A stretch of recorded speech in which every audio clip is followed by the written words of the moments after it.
Rusya, sulubungin mo ang impyerno sa lupa. Iyan ang natanggap ni Putin mula sa Ukraine nang bumagsak ang mga malalayong atake at winasak ang lahat.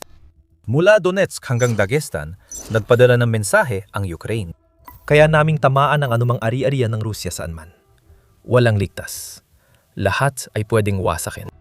Wala nang matataguan si Putin ng gamit niya. Pinapatunayan ng mga pag-ataking ito na pati mga republika ng Rusya na hindi kasali sa Ukraine ay tatamaan kung tutulungan nila si Putin ng sobra. Matatagpuan sa silangan ng Georgia at baybayin ng dagat Caspian, ang Dagestan ay kakaiba. Republika ito ng Federasyon ng Rusya, ngunit hindi ito madalas targetin ng Ukraine. Kung dahil man ito sa kakulangan ng armas o kagustuhan, hanggang sa puntong ito ay hindi na mahalaga, tinamaan na lang talaga ang Dagestan. Partikular, tinamaan ng long-range na sandata ng Ukraine ang kurbetang misil ng Rusya sa daungan sa Dagestan. Nag-post sa Telegram ang staff ng sandatang lakas ng Ukraine na mga pangunahing detalye. Sa base ng Kaspiysk, tinamaan ang multi-purpose missile ship ng Project 22,800 karakot na kayang maglunsad ng caliber cruise missiles ayon sa ulat. Hindi na nagbigay pa ng karagdagang detalye ang pangkalahatang staff tungkol sa pag-atake maliban doon. Di natin tiyak ang mga sandatang ginamit ng Ukraine, pero malamang ay long-range drone o missile hybrid tulad ng Neptune o Flamingo. Pero sa totoo lang, hindi na kailangan pang magsabi ng marami ng Ukraine. Sapat na yon para ipaalam sa Rusya na tinamaan ng barko. At hindi ito may kakailan ni Putin dahil may drone photos mula Ukraine habang papalapit sa barko. Hindi na naglalabas ng dagdag na impormasyon ang Ukraine. At tama ito, mas matalino pa. Pinawalang silbi ng Ukraine ang missile corvette na hindi kabilang sa Black Sea Fleet na matagal na nilang binabanatan. Mahalaga rin ito sa Russia dahil barkong pandigma ito na inakala ni Putin na hindi kayang abutin ng sandata ng Ukraine. Mahalagang klase ng barko para sa Russia, ang Project 22,800 karakot. Sabi ng Defense Express, ang mga barkong ito ay multi-purpose corvettes na kayang maglunsad ng caliber cruise missiles na ginamit ng Russia sa pagsira ng mga lungsod ng Ukraine sa digmaan. Ang ahensya ng balita ng Russia na TASS ay may karagdagang detalye. Ibinunyag nito na ang klase ng karakot ay kabilang sa pinakamodernong mga barkong pandigma na mayroon ng Russia sa kanilang arsenal. Nilagdaan ng Ministeryo ng Depensa ng Russia ang kontrata para sa unang 7 barkong ito noong 2015 at inisip nilang espesyal ang kanilang makukuha. Bawat karakot ay may kasamang Universal Naval Firing System ayon sa ulat ng TASS. At ang sistemang yon ay may 8 vertical launch cells na maaring gamitin para magpalipad ng Caliber at Onyx cruise missiles. May Panseram air defense system bawat barko, pero hindi yata naging magandang resulta, hindi ba, Russia? Bukod pa rito, ang karakot ay dapat may portable anti-aircraft missile system at ilang 76.2 mm gun mounts na pwedeng gamitin laban sa eroplano, missiles at drones mula sa himpapawid. Ibinabahagi namin ito dahil may dahilan. Ang barkong Karakut class na tinamaan ng Ukraine sa Dagestan ay malayong maging walang depensa. Sa halip, marami itong air defense system na dapat pumigil sa pag-atake ng Ukraine. Hindi mahalaga kung nasa daungan ng barko. Kahit hindi binabantayan ng mga marinong Ruso ang depensa, dapat nakita ng mga radar sa paligid ng barko ang mga paparating na drone ng Ukraine. Kahiya-hiya ito para kay Putin sa maraming paraan.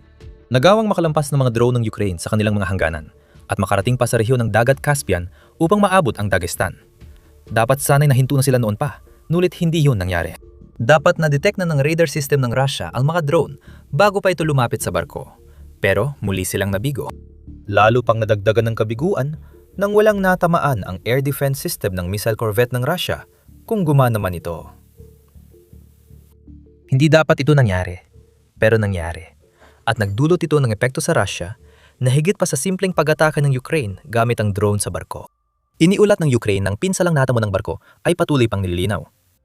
Kung sapat ang tama ng Ukraine para hindi magamit ang barko, nabawasan din ang kakayahan ng Russia na gumamit ng caliber cruise missiles sa airstrikes laban sa Ukraine. Malaki talaga yan. Matagal nang banta si Ukraine ng kalibre. Ayon sa Missile Defense Advocacy Alliance, kayang maglakbay ng mga cruise missile na 1,500, 2,500 kilometro at maaring ilunsad mula lupa o dagat. May dala silang karaniwang warhead na may bigat na 400 at 50 kilo at sinasabing kaya ring magdala ng nuclear na armas. Problema ito para sa Ukraine. Ilang beses nang tinamaan ng caliber missiles ang Ukraine tulad noong Nobyembre 2024 ayon sa Pravda, na inilunsad mula Black Sea at mas nakababahala dahil maaring may nuclear warhead ang ilan sa mga iyon. Huwag baliwalain ang epekto nito sa isipan ng tao. Hindi mahulaan si Putin at mahilig magbanta ng nuclear na armas. Bagamat malabo niyang gawin ito, may posibilidad pa rin, gaya ng ipinakita ng mahigit 4 na taong digmaan sa Ukraine. May posibilidad kung makalulunsad ang mga sasakyang panghatid ng nuclear warhead ng Russia. Ayon sa Ukraine, naalis na nila ang isa sa mga iyon sa ekwasyon. Delikado ang Caliber missile dahil kaya itong ilunsad mula sa maliliit na barkong pandigma tulad ng Karakot class. Kapag mas maliit ang barko, mas malamang na makalusot ito sa radar at mas mahirap itong tamaan. Nalampasan lang ng Ukraine ang lahat ng iyon. Sa kung anong paraan, nalaman nila kung nasaan ang missile corvette ng Russia at nagawa nilang makapuntos ng kahit isang direktang tama gamit ang kanilang mga drone. Kahanga-hanga ito. Pinapakita nitong malalim ang intelligence network ng Ukraine, kaya siguradong mag-iisip si Putin kung paano pipigilan ng Ukraine sa pag-alam ng maraming impormasyon sa mga nakatagong military asset ng Russia. Wala siyang magagawa, pero yun na ang pinakamaliit na problema ni Putin. Kahit kahanga-hanga ang atake ng Ukraine sa Dagestan, may mas malaking problemang hindi inasahan ni Putin. Ang labanan sa dagat sa pagitan ng Russia at Ukraine ay nagkakaroon ng bago at mas madilim na direksyon mula sa pananaw ng Russia. Ibig sabihin, hindi lang Black Sea ang dapat alalahanin ng Russia. Kasama na ang Caspian Sea sa usapan, simula pa lang ito. Nagbabago ang lahat sa larangang pandagat at ang pag-atake ay isang halimbawa. At ang ganitong mga bagay ang dahilan kung bakit namin ginagawa ang The Military Show. Para tuklasin kung paano talaga gumagalaw ang kapangyarihan at kung paano nagbabago ang mga larangan ng labanan kapag may bagong teknolohiya na lumilitaw. Kung bago ka sa channel, mag-subscribe ka para hindi ka makaligtan ng kahit isang video. Hindi naging maganda ang laban ng Russia kontra Ukraine sa larangan ng dagat. Nang simula ni Putin ang pananakop, inaasahang magiging teritoryo ng Russia ang Black Sea. Madaling isipin yun. Inaasahang maghahari ang kinatatakutang Black Sea Fleet sa dagat na pinagmulan ng pangalan nito. Lalo na't walang totoong hukbong dagat ang Ukraine na kalaban. Ngayong 2026, alam nating hindi yun nangyari. Noong Marso 2024, halos 1 sa 3 ng Black Sea Fleet ay napatigil sa operasyon dahil sa missile at drone attacks ng Ukraine. Nagbago na ang balanse ng kapangyarihan sa Black Sea. Hindi na halos magamit ang fleet ng Russia, kaya missile strike na lang ang kaya nitong gawin matapos umatras mula Sevastopol papuntang Novorossiysk. Hindi ligtas ang Black Sea, pero hindi na rin ito ang daan ng tagumpay mula sa iligal na inokupahang Crimea papuntang Ukraine, gaya ng akala ng marami. Gayunpaman, kayang harapin ni Putin ang pagkawala ng kapangyarihan sa Black Sea. Hindi ito perpekto, pero kaya pa rin magdala ng maraming tropa at kagamitan ng Russia papasok ng Ukraine sa ibang paraan. Kahit binabanatan ang Black Sea Fleet, naniniwala pa rin si Putin na di atakehin ng Ukraine ang mga barko sa labas ng Black Sea. Nagbabago na ito? Malaking problema para kay Putin. Tsak na din nakalimot ang Ukraine sa Black Sea. Ilang araw bago lumipad ang mga drone sa Dagestan, inatake ng Ukraine ang 2 Shadow Fleet tanker sa Novorossiysk para ipakita kay Putin na wala ng lakas ang Black Sea Fleet sa rehiyon. Pamunahing problema ni Putin, pinalawak ng Ukraine ang sakop ng kanilang naval campaign at hindi na ito limitado sa isang anyong tubig. Pinatutunayan ng pagpapatumba ng Russian missile corvette sa Caspian Sea ang umuunlad na naval strategy ng Ukraine. Ngunit hindi ito nag-iisang halimbawa. Sa loob ng 6 na buwan, tuloy-tuloy ang mga operasyon ng Ukraine. Pinipinsala ang mga barkong pandigma at mga tanker ng Shadow Fleet ng Russia. Noong Disyembre, naitala ng Ukraine ang unang tama nito laban sa Russian tanker na Kendil sa Mediterranean Sea, na nagdulot ng malaking pinsala mahigit 2,000 kilometro mula sa Ukraine.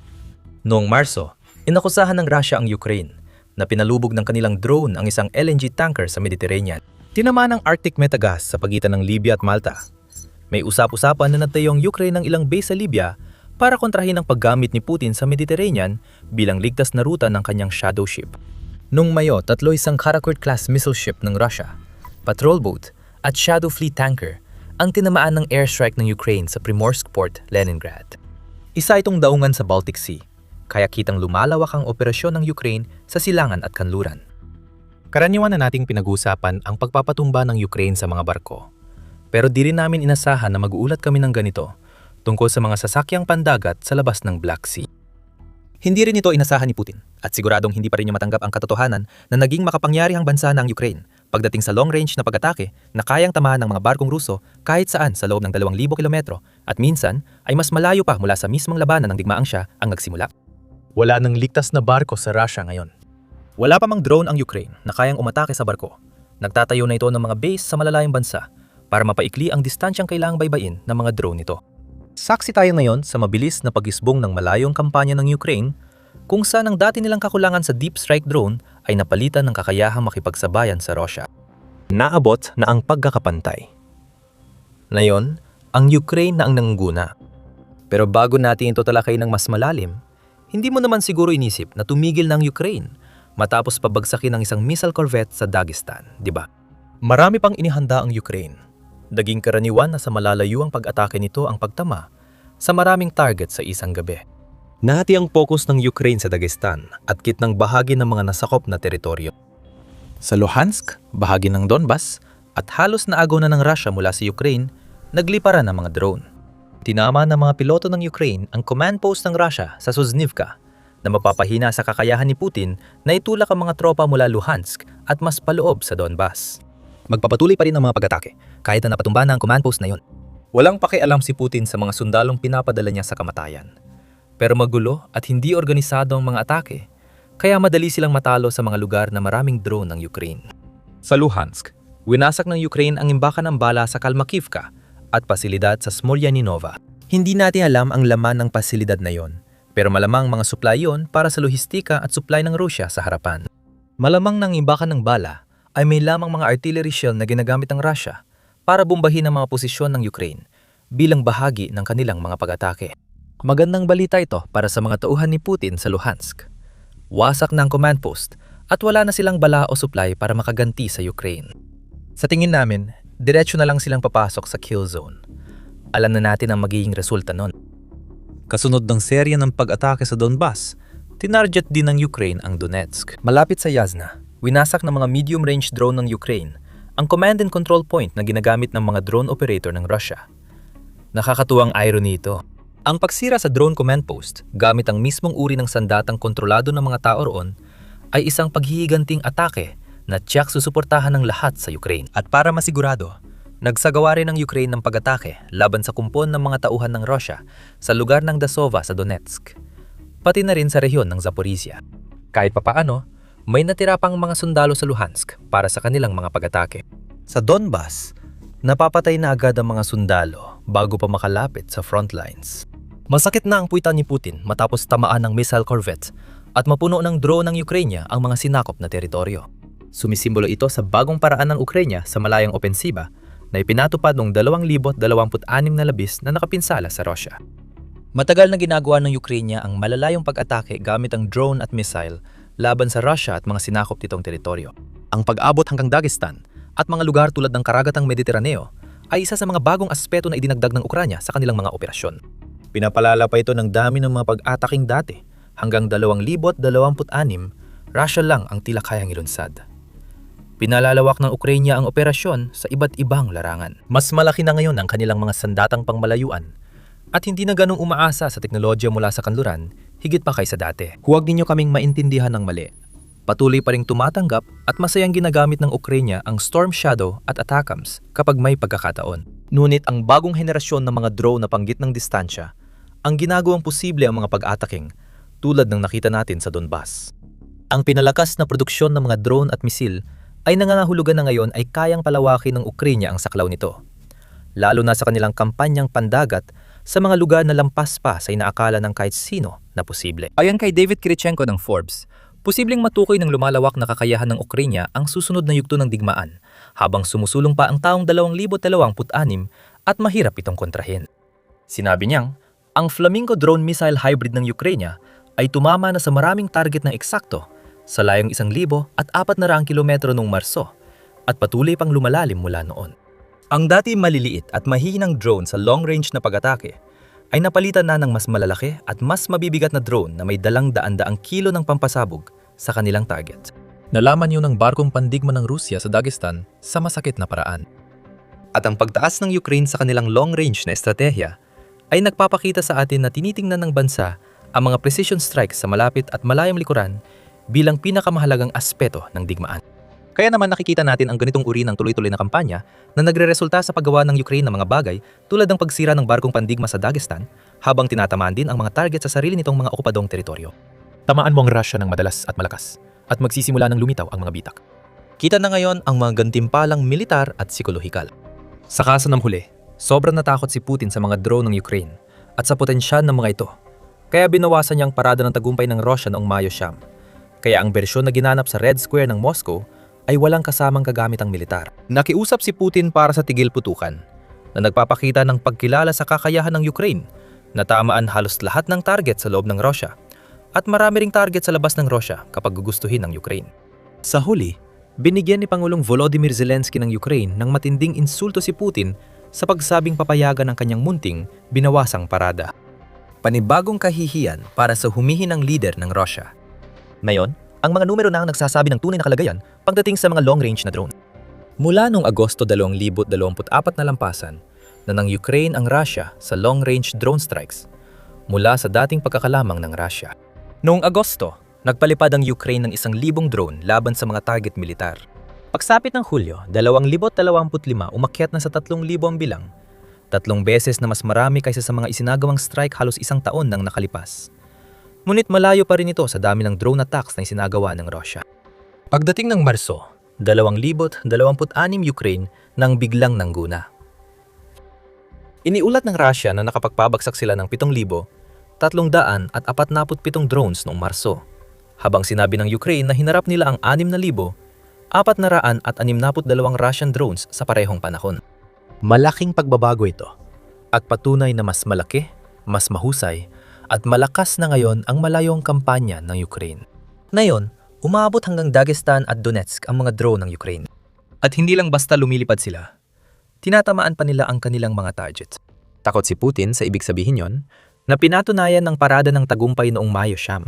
Makaring sinasadya ng Ukraine ang pagsira sa missile corvette sa Dagestan para ipaalam sa leader ng Russia na kaya rin nilang tama ng Moscow anumang oras habang nagaganap ang parada.